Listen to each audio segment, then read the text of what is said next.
僕はだからもちろんそういう今みたいな肩パッドみたいな話もありますけど、どちらかというとその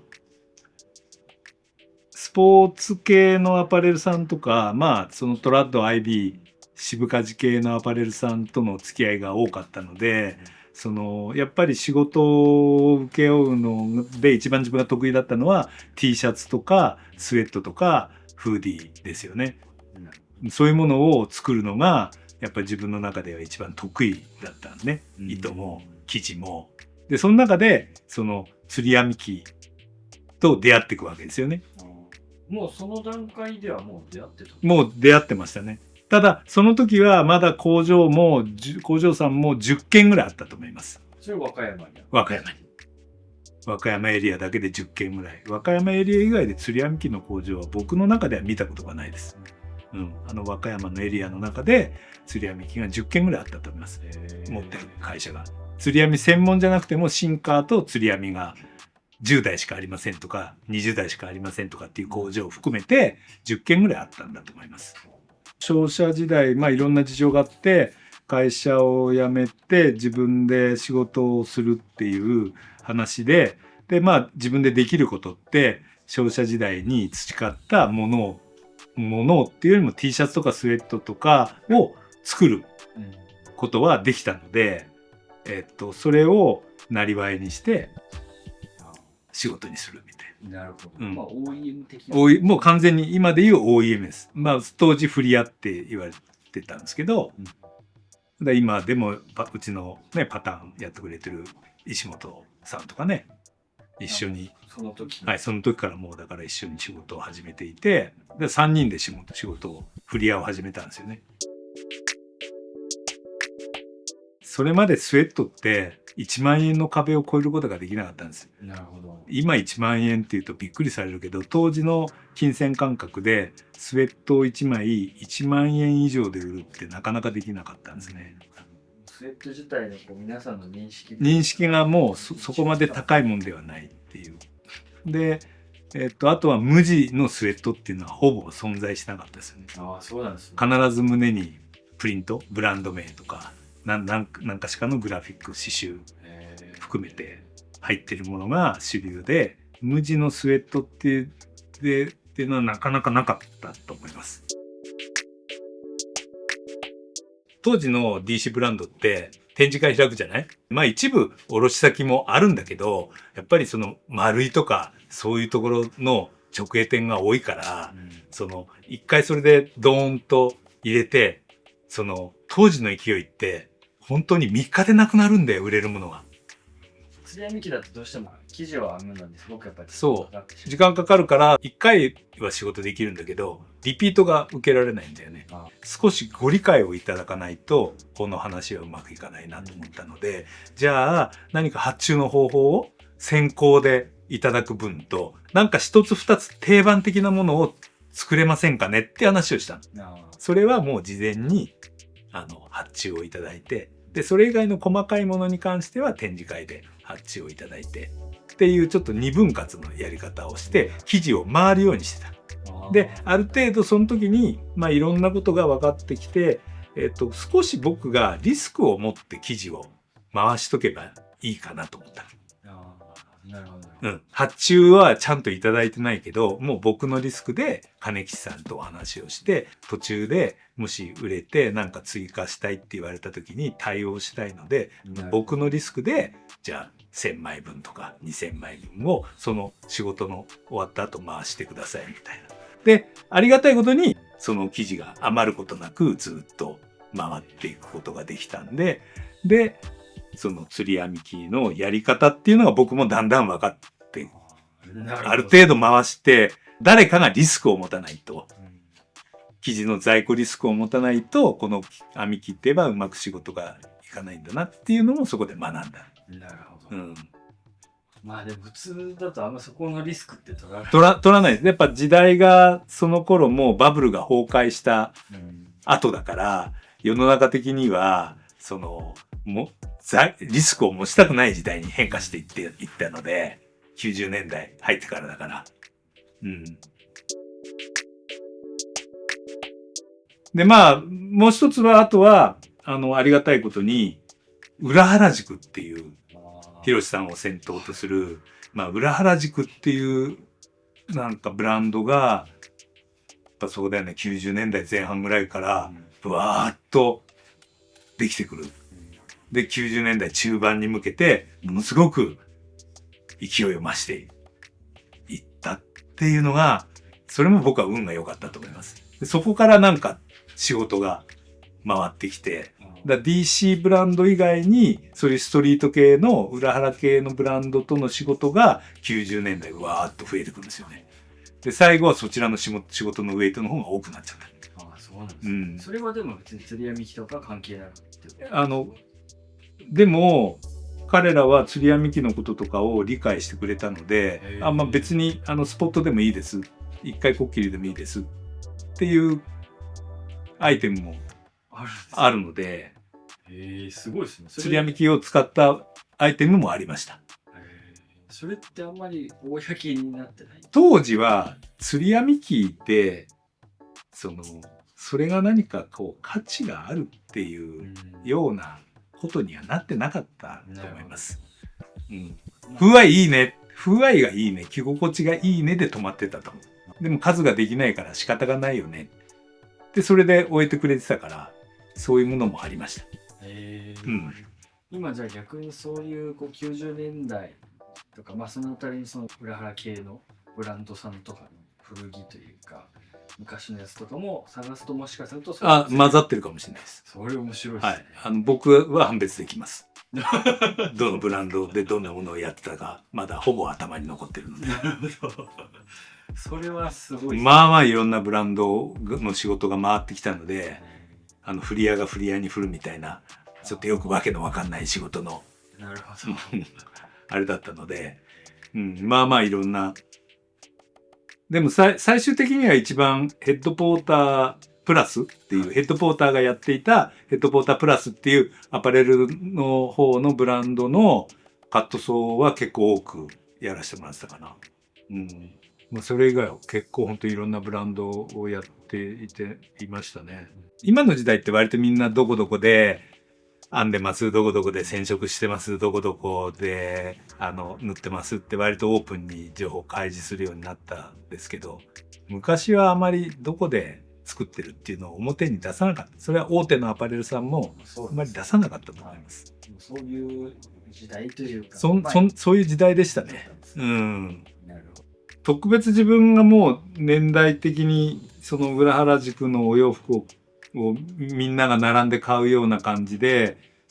着るっていうことはあまり多くはなかったんですけど、まあいわゆるセンスだよね。でそういうものはもう今までのそういう DC ブランド系にはない感覚だったからものすごい新鮮だったし、なるほどみたいな勉強になったっていうのがまあすごい大きいかもしれない。だから割となんか僕ら経験上、例えばルーピーラーの背景にあるものって僕がずっと歩いてきたまず裏方の原料から縫製までの背景の部分とそれに重なるようにまあいわゆる大手アパレルの亡くなっちゃったレナウンもそこにあったレナウンとかの時代からまあいわゆるDC ブランドの時代を経て裏原宿まで。で、それと同時にセレクトショップさんたちのアメカジ、渋カジ。で、この、大きな潮流を、いわゆる裏方として仕事を通じて、接してきたので、決してその中の、当事者ではないんですけど、もう完全に影武者として裏で仕事をやってきたから、すごく客観的に見てたと思うんです。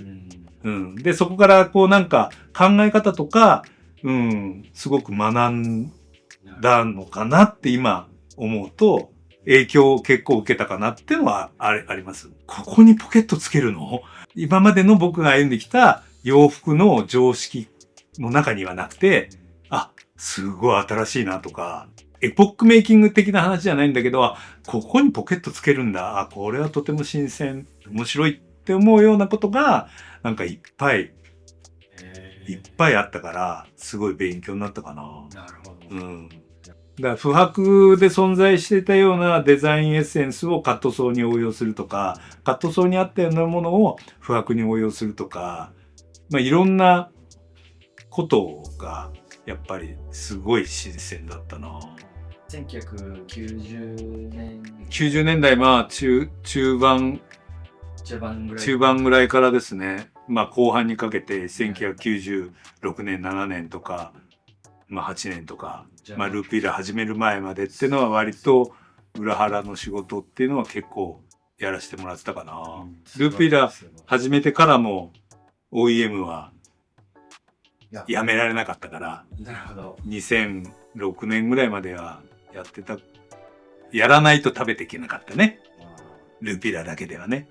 だから OEM はそのまま継続的にずっと裏腹の仕事はずっと続いていくっていう感じですかね。なるほど。ルーピーラを1999年にスタートする前の段階で一回そのアメリカニューヨークになんか旅行に行ったみたいな。それは1990年6年7年6年ぐらいかな。ニューヨークに行ったことがなかったので、ニューヨークに行ってそのフリーマーケットとか古着屋さんとか、まあそういう洋服関係のお店とかをこう巡ってフリマに行って古着を買ったりとかする中で、今のそのスウェットってどうなんだろうってもう一回見直してみようと思って、いろんなブランドさんのスウェットを自分なりにこうリサーチするというか見て回るようになったんですよね。だからなんか自分の中で40歳になる手前だったから37歳とか8歳ぐらいだと思うんですね、その頃って。でこれから先自分のライフスタイルとしてどういうふうに生きていきたいんだろうかとか、どういう仕事をしたいんだろうかって真面目にその考え直す時期だったんだと思うんです。そのニューヨークに行ったあたりっていうのが。はい。まあやっぱそれまではこう本当にこう目の前の仕事をとりあえず目の前の仕事を一生懸命やるっていうことしか全く考えてなかった。その時にちょっと待って、今僕たちが日本で作るこの釣り網機でできたスウェットって意外とトップクオリティかもしれないと思ったんですよ。世界に出しても恥ずかしくないんじゃないかなっていう発見があったんですね。それはまあやっぱりその生地の違い、素材とかね、縫製のクオリティとかそういうものを見たときに、そのものづくり的には、そのデザインとかではなくて、ものづくりとしては素材は圧倒的にやっぱり日本の釣り網機でできた裏毛、まあ良かったから、これは負けないなと思ったよね。で縫製力もそのすごく良かったから、当時はまだ吉武さんだったと思うんですけど、縫製力もすごく良かったんで、フラットシーマーも良かったから、だからこれはもしかするとそのスウェットっていうのを一枚作るにおいてはトップクオリティのものができるんじゃないかとっていうのはちょっと気づきがあった。ノウハウとしては全部揃ってたし、でそれを叶えてくれる、後ろを支えてくれる工場の皆さんがもうすでにいらっしゃった。なるほど。はい。まあそうするともうそうあれですね。まあ役者は全部揃ってるのは間違いないんですよ。段階だった。そう。だからクリエイティブがないだけ、ブランディングがないだけで、その彼らの力を持ってすれば、もしかすると僕たちが言ってる世界一正当なスウェットシャツができるんじゃないかなっていうふうにちょっと気づいた。それはなんかニューヨークに行って気づきがあった。客観的に世界のものを見てみると、そのカジュアルの世界ですけどね。ハイブランドはちょっと別ですけど、また切り口が。で、それもう一つそこに重なることとして、その釣り網工場がその90年代後半になくなってくんだよね。いわゆるチャイナシフトみたいな。もうチャイナシフトっていうよりも、そのまだその頃って今みたくいいものを大切に長く着ようみたいな精神ではなくて、良いものを大量に安くなるほど。っていうのがまだ正義って言ったら変ですけど、それがなんか王道だったんですね。で、やっぱりそれに引っ張られて、そのチャイナシフトしていくわけなんで、それで最終的には僕は裏原宿との付き合いが多くなっていくわけですけど、その中で釣り網機の工場がなくなっていく。冒頭にも言ったんですけど、例えば釣り網機だけの工場じゃなくて、シンカーとかいろんな機械があって、その中で10代とか20代の工場さんっていうのも何軒かあったんで、そういう工場さんっていうのは辞めやすいですよね。まあそうですよね。確かに。でもう釣り網機の仕事をやらない。で、そういう網機がどんどん、その時、売買されたのか、それとも譲渡したのかはわかりませんが、その他の工場に移っていって、網機が。で、最終的には、そうやってやめられるところはやめられたけど、やっぱり食べられなくなって廃業とか、そういう会社さんもあったので、このままだと釣り網工場って、今は3軒だけど、当時2軒まで減っちゃったので、90年代後半には、7、8年、8年とか、7、8年には減っちゃったので、このまま行くと、この網機が存続できなくなるよなっていうのも1個あった。だからその2つだよね。その2つが重なったっていうのが99年なんだと思う。自分の中で。その2つが重なって、なんかやろうって腹がくくれたというか、なるほど。腹が決まったっていう感じ。だからそれは一つは大義もあるじゃん。この釣り網機を次の世代につなげたい、残したい。これでできた生地はすごくいいので、みんなに着ていただきたい。世界中の人に着ていただきたい。で、結果、日本にしか、ドイツとかにも若干ありますけど、基本的には日本にしかもうない。ほぼない。で、これだけ今やってるような高度な技術を持った職人さんも日本にしかいない。これは紛れもない事実だから、そう、これをなくしてしまったら、日本の、大切なものが消え去ってしまう。これはなんか自分が今まで携わってきた業界の中から、これは火を消してはいけないっていう何かちょっと自分の中で大義みたいなものが生まれてきた。それもあるかな。